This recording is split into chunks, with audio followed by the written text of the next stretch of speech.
हरियाणा चौपाल में आपका स्वागत है और मैं हूं आपके साथ लोकेश लकी जगवानी। खबरों की शुरुआत विस्तार के साथ। मुख्यमंत्री मनोहर लाल खट्टर ने रेवाड़ी में कार्यकर्ता सम्मेलन को संबोधित किया, जहां पर कार्यकर्ताओं ने सीएम के आगमन पर उनका स्वागत किया। कार्यक्रम में मुख्यमंत्री ने कार्यकर्ताओं से मन की बात कही, तो वहीं सीएम के आगमन पर किसान आंदोलन को देखते हुए सुरक्षा के कड़े इंतजाम नजर आए। इस अवसर पर उनके साथ हरियाणा के सहकारिता मंत्री डॉक्टर बनवारी लाल उपस्थित रहे। कार्यकर्ता सम्मेलन को संबोधित करने के बाद मुख्यमंत्री खट्टर ने मीडिया से बातचीत की। बातचीत के दौरान मीडिया के सवालों का जवाब देते हुए मुख्यमंत्री ने बताया कि किसान आंदोलन की आड़ में उपद्रव कर रहे हैं, ऐसे उपद्रवियों से अब सख्ती से निपटेगी सरकार। तो वहीं सीएम खट्टर ने विपक्ष पर बिना नाम लिए हमला करते हुए कहा कि आंदोलन की आड़ में कुछ राजनीतिक ताकतें काम कर रही है। सरकार ने किसान आंदोलन के नाम पर उपद्रव कर रहे उपद्रवियों से शुरू में नरमी बरती और इसी के साथ एम्स निर्माण पर कहा कि किसानों के छोटे छोटे मुद्दे हैं, उन मुद्दों को जल्द ही पूरा कर लिया जाएगा। हमारी बैठकें हुई है, भरपूर एक उत्साह। आपने देखा कि 1000 के लगभग संख्या यहाँ भी थी और ऐसे ही 1200 संख्या नारोल में भी थी। तो सब कार्यकर्ताओं में उत्साह है। हमने विकास के बातों के बारे में इनसे जो बातचीत की है, हमारे यहाँ जो विकास के कार्य चल रहे हैं वो भी सब गिनाए हैं। और नए साल के बजट के लिए ग्रामीण क्षेत्र का और शहरी निकाय का जो बजट है वो 250 करोड़ रुपया जो है रेवाड़ी जिले का है और 300 करोड़ रुपया महेंद्रगढ़ जिले का है। तो इस प्रकार से ये बजट हमने इस बार पहले से ही घोषित कर दिए हैं ताकि स्थानीय इकाइयाँ वो अपने तरीके से उस बजट का कैसे उपयोग करना। मनेठी में गया था क्योंकि वहाँ अभी जमीन का मामला चल रहा था, वो सारा सॉल्व हो गया है। लोगों ने जमीन ऑफर कर दी है, वो हमने स्वीकार कर ली है। अब उसकी जो प्रोसेस है वो शुरू हो जाएगी, उनकी पेमेंट करके रजिस्ट्री करा लेंगे उनसे ज़मीन की और फिर जल्दी जो फॉर्मल कार्रवाई है वो शुरू करके, और मैं समझता हूँ और 2 महीने में। देखिए, मैंने बताया क्योंकि अब ये तो हमारी जिम्मेवारी है, दायित्व है कि स्थिति जो है लॉ एंड ऑर्डर की न बिगड़े। लेकिन जिस प्रकार की भाषा वो लोग बोलते हैं वो बहुत निंदनीय भाषा है और ऐसे लोकतंत्र में ये होना भी नहीं चाहिए। और लोकतंत्र में हर किसी को अपनी बात रखने का अधिकार है। जैसे किसान जो सो कॉल्ड एजिटेशन है उसमें जो नेता हैं उनमें उनको अधिकार दिया है कि अपना विदाउट वायलेंस शांतिपूर्वक तरीके से अपनी बात को रखें। इसी प्रकार से कोई भी व्यक्ति कहीं आता जाता है या अपनी बात को रखना चाहता है, उसको भी पूरा अधिकार है। और ऐसा अगर कोई सीमा से आगे बढ़ करके करेगा उसके खिलाफ कार्रवाई होगी। जहाँ तक राजस्थान की घटना हुई है ये, क्योंकि राजस्थान के अंदर हुई है तो राजस्थान में उसकी एफआईआर भी हो चुकी है। हमारे यहाँ हमने उसको 0 एफआईआर के नाते उसको शिफ्ट ट्रांसफर कर दिया है। अब वो उसका एक्शन लेंगे और हम कहीं भी इसको बर्दाश्त नहीं करेंगे। निश्चित रूप से पॉलिटिकल एक एजेंडा लेकर के लोग चल रहे हैं, इसके पीछे पॉलिटिकल पार्टियां हैं। आपको भी पता कौन है, हमको भी पता कौन है। सुप्रीम कोर्ट के निर्णय के अनुसार एनजीटी ने 154 करोड़ रुपए। हरियाणा चौपाल में खबरों का सिलसिला लगातार जारी है। हम रुकते हैं एक छोटे से ब्रेक के लिए।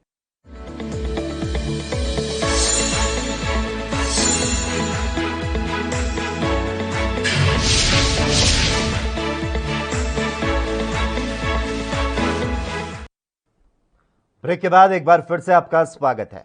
हरियाणा के गृह मंत्री अनिल विज ने उनके और मुख्यमंत्री मनोहर लाल खट्टर के बीच आने वाले अधिकारियों के खिलाफ मोर्चा खोल दिया है। उन्होंने सोशल मीडिया में ऐसे अधिकारियों को न बख्शने की चेतावनी दी। विज की चेतावनी के बाद हरियाणा की ब्यूरोक्रेसी में अफरा तफरी का माहौल है।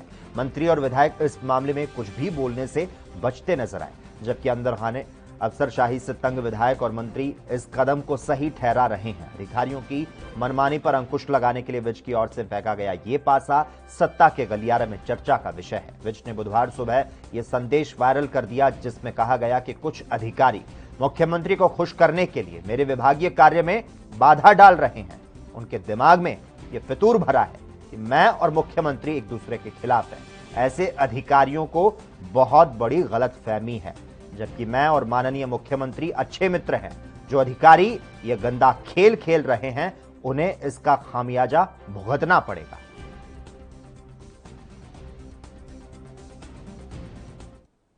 खबरें लगातार जारी हैं। यहां वक्त है एक और छोटे से ब्रेक का।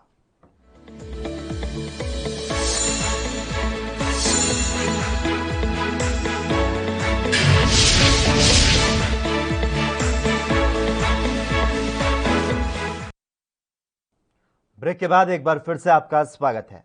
टोक्यो ओलंपिक में गांव नीमड़ी वाली की बेटी पूजा बोहरा ने मुक्केबाजी स्पर्धा में पदक की ओर कदम बढ़ा दिए हैं।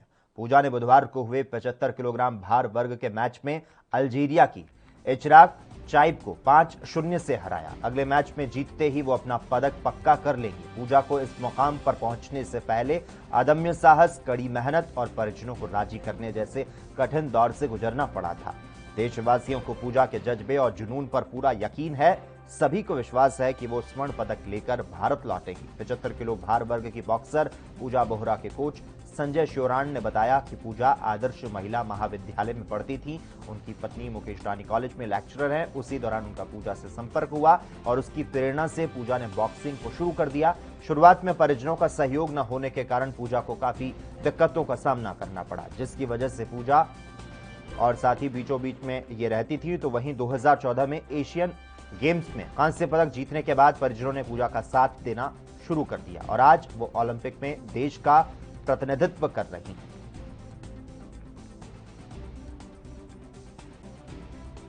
पूजा की अल्जीरिया से बहुत अच्छी बाउट रही है और 5-0 से जीता है उसने। अब अगली बाउट के लिए इससे काफ़ी उसका हौसला बढ़ेगा और काफ़ी कुछ सीखने को मौका मिलेगा इस बाउट से, क्योंकि पूजा का ओलंपिक का पहला कमीशन है और ये काफ़ी टफ होता है। दिमाग से मेंटलिटी काफ़ी इससे आदमी थका होता है। इस बाउट से काफ़ी रिलैक्स मिलेगा उसको और हमें उम्मीद है कि अगली बाउट चाइना से है और वो जरूर जीतेगी। आज हमारी भिवानी की बेटी पूजा रानी बोरा ने और टोक्यो ओलंपिक में राउंड ऑफ 16 में 5-0 से जीत दर्ज की है। हम उनको बहुत बहुत बधाई देते हैं। अपने से 10 साल छोटी बॉक्सर को हराना इतना आसान नहीं था, लेकिन पूजा रानी बोरा का यहाँ पे अनुभव काम आया और आगे हमें पूरी उम्मीद है कि वो राउंड ऑफ 8 भी 5-0 से ही जीतेंगी।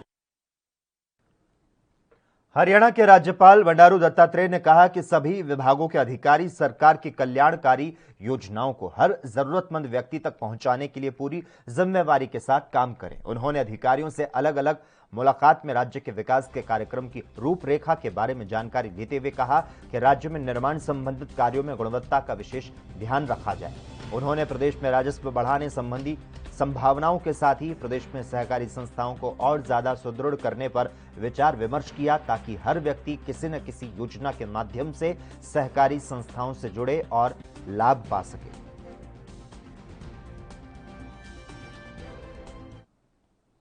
कोरोना संक्रमण की मार हर वर्ग के साथ सफाई कर्मचारियों पर भी पड़ी है, जिन्हें अभी तक वैक्सीन तक नहीं लगाई गई। वैक्सीनेशन ना होने और समय पर पगार ना मिलने की वजह से इन डोर टू डोर सफाई कर्मचारियों को आज हड़ताल करनी पड़ी। रेवाड़ी शहर के सभी वार्ड से कूड़ा कलेक्शन करने के लिए जिला प्रशासन की ओर से 35 से ज्यादा कर्मचारी लगाए गए। आज इन कर्मचारियों ने अचानक से हड़ताल कर दी, जिसकी वजह से शहर में हर जगह कूड़े के ढेर लगे दिखाई दिए। हड़ताल करने वाले कर्मचारियों की मांग है कि कोरोना काल जैसे संकट में हमने हर घर जाकर कूड़ा कलेक्ट करने का काम किया, पूरी निष्ठा और जिम्मेवारी के साथ किया। उसके बावजूद भी समय पर प्रशासन द्वारा सैलरी नहीं दी जा रही, जिसकी वजह से घर खर्च चलाना मुश्किल हो रहा है। मैं यहाँ से 2.5 साल से काम कर रहा हूँ, यहाँ पे गाड़ी चला रहा हूँ डोर टू डोर की। और इसमें मेरा भाई भी था, वो भी डोर टू डोर की गाड़ी चला रहा था। वो कोरोना काल में उसकी डेथ हो गई, तो उसको भी कुछ नहीं मिला डेथ होने पर। और मैं 1 वीक के लिए आया नहीं, तो इन्होंने मेरे को निकाल दिया, बोले अब तेरे को लेंगे नहीं। उसके बाद मेरे को 4-5 महीने में जाके लिया है। अब क्या समस्या आ रही है? अभी हमारी समस्या है ना तो हमारी सैलरी बढ़ रही, ना ही हमारा एसआई और ना ही हमारा मेडिकल इंश्योरेंस, कुछ भी नहीं है हमारे पास। और डीजल की समस्या रहती है, तेल रहता नहीं है। हम बोलते हैं, ये कहेंगे पेट्रोल पंप वाले कहते हैं भाई उनकी पेमेंट हुई नहीं है, उनकी पेमेंट करेंगे तब हमारा डीजल डलेगा। और स्टेपनी की प्रॉब्लम है, स्टेपनी गाड़ियों में किसी गाड़ी में स्टेपनी नहीं होती। हमें जाते हैं कोई दूसरे की हेल्प लेनी पड़ती है, और दूसरा इस चक्कर में उसको 1.5-2 घंटा लग जाता है प्रोसेस में। तो 1.5-2 घंटा उसका काम छूट गया, 1.5-2 घंटा हमारा काम छूट गया। तो वो भी परेशान रहता है हमारे भी, और कंप्लेन आती है वो अलग से आती है। देखिए, आपके माध्यम से मेरे संज्ञान में बात आई है। अगर इस तरह की बात है तो हम उनके वैक्सीनेशन भी कराएंगे, उनको सब संसाधन कोविड प्रोटोकॉल के अनुसार देंगे। देखिए, वो तो जो भी कोरोना से कोविड से जो एक्सपायर हुए हैं उनके लिए तो हमारी सरकार ने घोषणा करी है 2 लाख रुपए देने की, और दूसरी अन्य सुविधाएं भी, तो वो तो देंगे समय पे, क्योंकि उनका रिकॉर्ड पूरा हो रहा होगा। खबरों का सिलसिला लगातार जारी रहेगा। हम रुकते हैं एक छोटे से ब्रेक के लिए।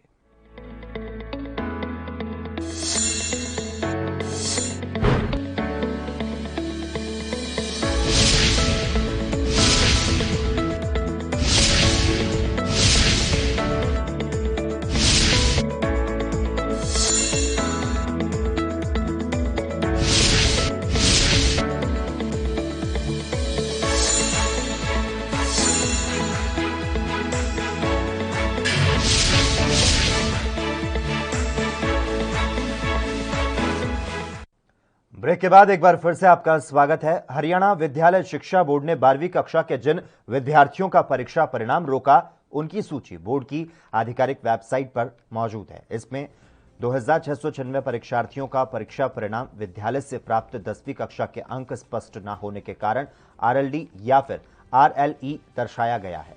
बोर्ड सचिव राजीव प्रसाद ने बताया कि कोविड-19 महामारी के चलते सुरक्षा को देखते हुए सभी विद्यालय को निर्देशित किया गया था कि जिन परीक्षार्थियों का परीक्षा परिणाम आरएलडी या फिर आरएलई दिखाया गया, ऐसे परीक्षार्थियों के 10वीं के मूल प्रमाण पत्र को नए सिरे से सही तरीके से स्कैन करते हुए सीनियर सेकेंडरी शाखा की ईमेल पर जल्द से भेजें, जिससे कि परीक्षार्थियों का परिणाम घोषित करने के बारे में जरूरी कार्रवाई की जा सके। जिन विद्यार्थियों का परिणाम किसी कारण से घोषित नहीं हुआ, ऐसे सभी संबंधित विद्यालय परीक्षार्थियों के सभी दस्तावेजों समेत बोर्ड कार्यालय में उपस्थित होकर जल्द से जल्द समाधान करवाएं। इस बारे में विद्यालय को उनकी ईमेल पर और पंजीकृत डाक के माध्यम से अलग से सूचित किया जा रहा है।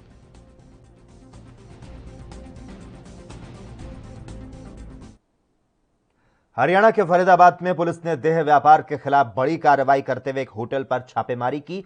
पुलिस की कार्रवाई में फरीदाबाद के नीलम बाटा रोड पर स्थित होटल में जिसमें फिरोजी का गोरख धंधा चलने का मामला सामने आया। पुलिस ने देह व्यापार और अवैध शराब के सेवन की सूचना पर अपने एक सिपाही को फर्जी ग्राहक बनाकर होटल में भेजा और सूचना के कंफर्म होने पर छापा मार दिया। आपको बता दें, पुलिस ने इस छापे में 15 लड़कियों समेत 44 लोगों को गिरफ्तार किया। पुलिस के मुताबिक यहां कमेटी की पार्टी चल रही थी, जिसमें एनसीआर से इन युवतियों को बुलाया गया। इनमें से कई युवतियां दिल्ली, नोएडा, गाजियाबाद की रहने वाली हैं।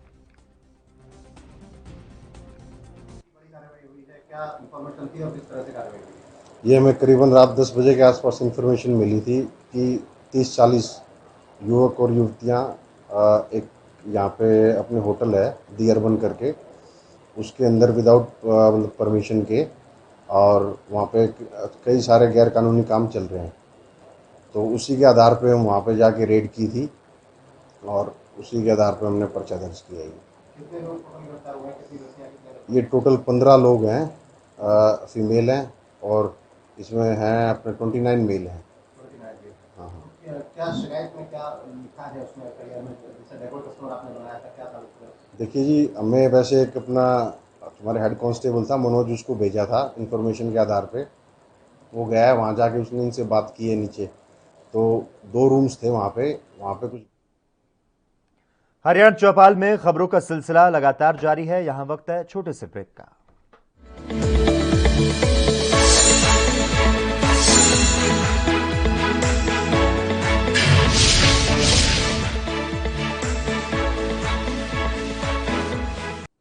ब्रेक के बाद एक बार फिर से आपका स्वागत है। हरियाणा के मुख्यमंत्री मनोहर लाल खट्टर ने 24 अगस्त से शुरू हो रहे टोक्यो 2020 पैरालंपिक में भाग लेने वाले खिलाड़ियों को शुभकामनाएं देते हुए पैरालंपिक खेलों के लिए विक्ट्री पंच दिया। मुख्यमंत्री से गुरुग्राम में पैरालंपिक कमेटी की प्रेसिडेंट दीपा मलिक मिलने पहुंची और इस दौरान मुख्यमंत्री ने खिलाड़ियों को अपनी शुभकामनाएं देते हुए आशा जताई कि पैरालंपिक खेलों में हरियाणा के खिलाड़ी उत्कृष्ट प्रदर्शन करते हुए भारत की झोली मेडल से भर देंगे और हरियाणा का नाम दुनिया में रोशन करेंगे।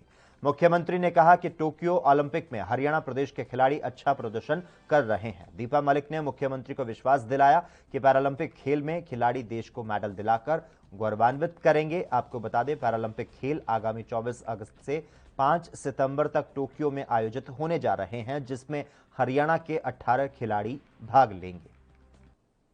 हरियाणा के फरीदाबाद में सिविल अस्पताल बादशाह खान में आपातकालीन विभाग में लगभग 6 घंटे बिजली गुल रही, जिसके चलते मरीजों और उनके तीमारदारों को भारी परेशानियों का सामना करना पड़ा। तो वहीं डॉक्टर और नर्सिंग स्टाफ परेशान रहे। मरीजों का इलाज करवाने आए तीमारदारों ने बताया कि आज सुबह 10 बजे से लाइट गुल हो गई, जिसके चलते उनके मरीजों का ढंग से इलाज नहीं हो पाया। तो वहीं मरीजों को भारी परेशानियों का सामना करना पड़ा। बड़ा सवाल यहां पर यह उठता है कि सिविल अस्पताल के आपातकालीन वार्ड में 6 घंटे बिजली का गुल होना कहीं ना कहीं व्यवस्था पर सवालिया निशान खड़े करता है। पेशेंट को क्या है? इनको चक्कर आ रहा था, सुबह से उल्टी हो रही थी जी। तो सुबह लेके आए 5 बजे जी। 1-2 घंटे लाइट थी, उसके बाद तो लाइट गई, अभी तक आई नहीं। तो सबसे आपका यही हाल है, हिलाना है कार्ड से हवा करें आप? ऐसे ही कर रहे हैं, गर्मी इतनी ज्यादा पड़ रही है। हाँ। लाइट भी नहीं दे रहे। पूछा आपने लाइट वाइट क्यों नहीं आ रही है? हम किससे पूछेंगे यहाँ पे? कोई बताने वाला नहीं है। कोई बताने वाला नहीं है। तो लगभग कितने घंटे हो गए माने तो? हम तो सुबह 5 बजे आए थे, 10 बजे लाइट गई। अब पेशेंट को क्या हुआ है? इनके खून की प्रॉब्लम है। अच्छा, तो आज दिखाए डॉक्टर? हाँ दिखाया है, हाथ चढ़वाए। लाइट कब से नहीं है यहाँ पर? लाइट सुबह से नहीं, जब से हम आए। लगभग 4 बज गए। हरियाणा के मुख्यमंत्री मनोहर लाल खट्टर बुधवार को नारनौल दौरे पर पहुंचे। यहां सबसे पहले मुख्यमंत्री ने गांव कोरियावास में बन रहे मेडिकल कॉलेज का निरीक्षण किया, जिसके बाद एक निजी मैरिज प्लेस पर कार्यकर्ता सम्मेलन में शिरकत की और कार्यकर्ताओं को संबोधित किया। मुख्यमंत्री ने मीडिया से बातचीत के दौरान महेंद्रगढ़ के हुडाना में प्रस्तावित आईएमटी और अब अटेली विधानसभा में आईएमटी के लिए प्रस्ताव को लेकर स्थिति को स्पष्ट किया। मुख्यमंत्री ने कहा कि ऐसा नहीं है कि एक जिले में 2 जगह आईएमटी नहीं हो सकती। जो महेंद्रगढ़ पुराना में आईएमटी प्रस्तावित है वो वहीं रहेगी। मनोहर लाल ने कहा कि महेंद्रगढ़ के कोरियावास में निर्माणाधीन मेडिकल कॉलेज का काम 2022 में पूरा हो जाएगा। सरकार का लक्ष्य है कि 2023 में इस मेडिकल कॉलेज में दाखिला शुरू हो जाए।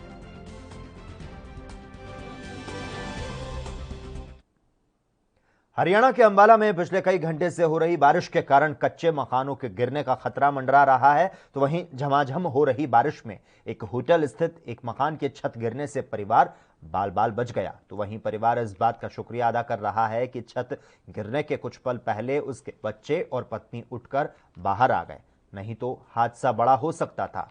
तो वहीं जिला प्रशासन की ओर से सूचना मिलने पर पटवारी अनिल कुमार मौके पर पहुंचे और पीड़ित परिवार के खाने पीने और रहने की व्यवस्था में जुट गए। बस अब इनके जी अब जहाँ दोनों छतें गिरी इनका नुकसान तो काफी हुआ है। अब इनके थोड़ा सा रहने का और खाने पीने का इंतजाम करने का। हाँ, रिपोर्ट भेज देंगे अभी। सर सवेरे ये मेरी मिसेज और मेरा बच्चे सो रहे थे, तो सोते सोते रात के मतलब पानी इतना ज़्यादा रस रहा था, टपक रहा था, वो टपक सुबह तक टपकता रहा। 7 बजे के टाइम पे बहुत ज़्यादा तेज़ हो गया सर, ऐसे जैसे छत में से जैसे नलकों की तरफ पानी चलने लग गया। उसके बाद ये हुआ कि 7:30 पौने 8 बजे के करीब 8 बजे के करीब मैंने इनको उठाया, मैंने कहा चलो बाहर चलो, तो ये बच्चे तो उठ के बाहर चले। और इसी के साथ ही हरियाणा चौपाल में बस इतना ही। देश और दुनिया की तमाम अहम खबरों के लिए लगातार आप जुड़े रहिए एएनबी न्यूज के साथ।